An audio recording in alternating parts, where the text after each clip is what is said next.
I don't want to come into this pretending I don't have a bias at all, because obviously I do. I can't sit here, lie about that. But bias doesn't mean ignoring the facts right in front of you. And it definitely doesn't mean shutting up about, stuff that's going to be uncomfortable. Could you please give us your name? Jeffrey Epstein. If you don't know who Jeffrey Epstein is, you've probably been living under a rock for the past 5 years. Epstein was a New York-based financier who moved up in elite circles of politicians, celebrities, business leaders, high-ranking people. But, behind that image he portrayed to the public, he ran a long-running sex trafficking operation involving underage girls. Epstein was first investigated in the mid-2000s, and after that investigation, he received a highly controversial plea deal in 2008 that allowed him to avoid federal prison, and he basically just got a little slap on the wrist. But that didn't stop Epstein from getting arrested again in 2019 on federal sex trafficking charges. Now, believe what you want to believe, but Epstein died later that year in jail. Before his trial, they officially ruled it a suicide. And don't get me wrong, there's a lot of rumors surrounding his death, but it was a suicide. That's what they concluded.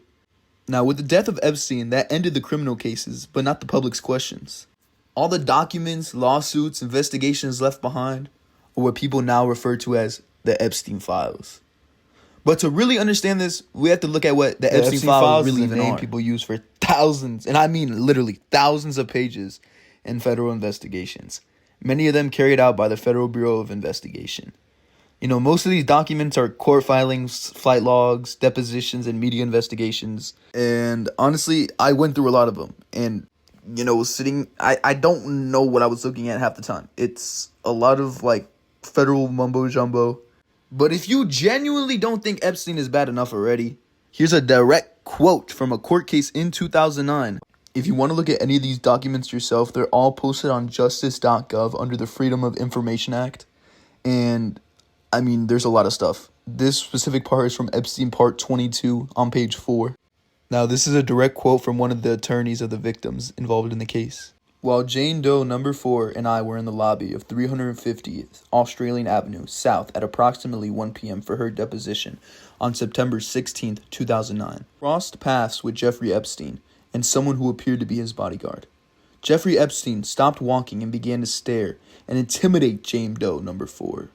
She was terrified, began crying, and ran outside the building. Epstein smirked at her and walked away. As a result of this incident, Jane Doe began crying uncontrollably and was unable to proceed with her deposition. Now, if you don't know what a deposition is in court, it's a formal out-of-court interview where a witness or party gives a sworn testimony under oath. Epstein was literally frightening and terrifying his victim, all because he didn't want them to testify against him. Let this sit in your head how evil this man is. Just let it sit. If that evidence alone doesn't show the kind of threat this man was, I don't know what will. Epstein didn't survive because he was invisible. He survived because he was protected by money, lawyers, and obviously a justice system that could be manipulated to his favor. But after his death, attention quickly shifted to the powerful people, right, whose names appeared in these files. And guess who one of those people were? Future President Donald Trump. Now, you got to look at it like this. During the 1990s, Trump was already well known.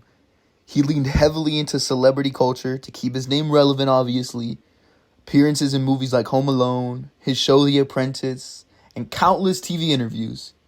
And don't forget Trump's high-profile parties and events. Trump's name appears in the Epstein-related records for what seems like a simple reason, right? The two men moved in the same elite social classes in the 90s, like many wealthy New Yorkers at the time. Trump attended events where Epstein was present. Now, looking back to not even a couple months ago, Trump outright denied the existence of anything called the Epstein files. He called it a Democratic hoax, right? And it's crazy that he wants to call it a Democratic hoax, because before he got elected, he was the one advocating for it to be released. Honestly, you know what this sounds like to me? It sounds less like confusion and more like he's trying to cover his own ass. And I genuinely think Trump has more to do with this than people are willing to admit. Now, obviously no one is guilty just by association, but Trump's association with Epstein, it tells a story, and I'll let you be the judge of that. According to President Trump himself, well, I knew him like everyone in Palm Beach knew him. He was a fixture in Palm Beach. I had a falling out with him a long time ago. I don't think I've spoken to him for 15 years? I wasn't a fan. But see, My question is, do you send birthday cards to people you're barely friends with? To people you're not a fan of? See, now me personally, I don't even think I've ever given my best friend a birthday card. But honestly, who knows? Shit, that might just be me. Now, I can already hear some people trying to argue like, oh, this isn't Trump's signature. And honestly, look, try to argue with this. I don't even have to explain it. You see the long tail that's present on the signature for the Epstein birthday book, right?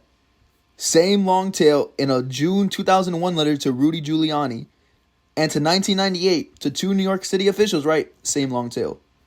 All in the same, 5-year span? You can't argue that with me. You can't. It's undeniable. That's Trump's signature. Now, yeah, don't get me wrong. Him writing a birthday card to Epstein is weird enough, right?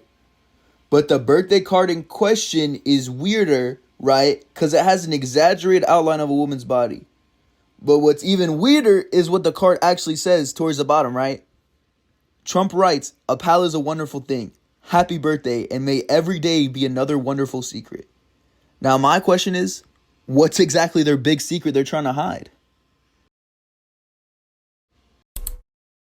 For someone whose entire public identity is built on power and winning, right? Any association with Epstein is a liability for Trump, regardless of what his innocence is.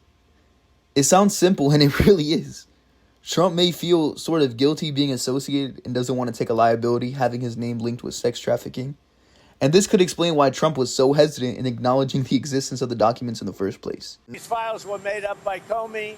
They were made up by Obama. They were made up by the Biden, we went through years of that. Now, after he was elected, he could have took a peep at the documents and realized how much shit there was with his name in it that could have got him in trouble or made people think a certain way, which is what it's doing. Because in a way, you have to look at it from Trump's perspective, right? Having your name connected with Epstein in any way is gonna be bad. I mean, for anyone, it's not fucking good.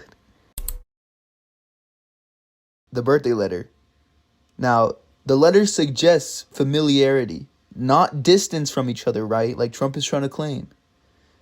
The birthday letter on its own proves nothing, right? Criminal. But the context of the letter is what matters, right? It's not formal. The tone isn't formal. It isn't distance like they don't know each other. It's not casually networking. It's a personal relationship. It references wonderful secrets, right?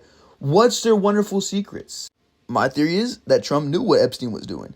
He was involved with the sex trafficking. Now, obviously, the letter itself doesn't prove that Trump knew about the crimes, but it does suggest a level of comfort, even though Trump claimed he didn't like Epstein for the 15 years they were even associated. Now, that's what makes my suspicion grow. At the end of the day, just because someone's name is in the files doesn't mean they're 100% guilty. And obviously, I have no way of proving it. I'm just some random guy on YouTube. And the Epstein files don't directly prove Trump was involved. But they do make it harder to believe that obviously Trump knew nothing? Can't just sit there and believe that. At the end of the day, we may never know the truth. We might just have to deal with that. Hey everyone, sorry for the slowdown in uploads and, lack of uploads in general. Honestly lost some motivation for making videos for a while, and I didn't really know what I wanted to do with this channel, but expect some uploads here and there. Don't expect nothing consistent, but this is something I really just want to keep doing. Peace.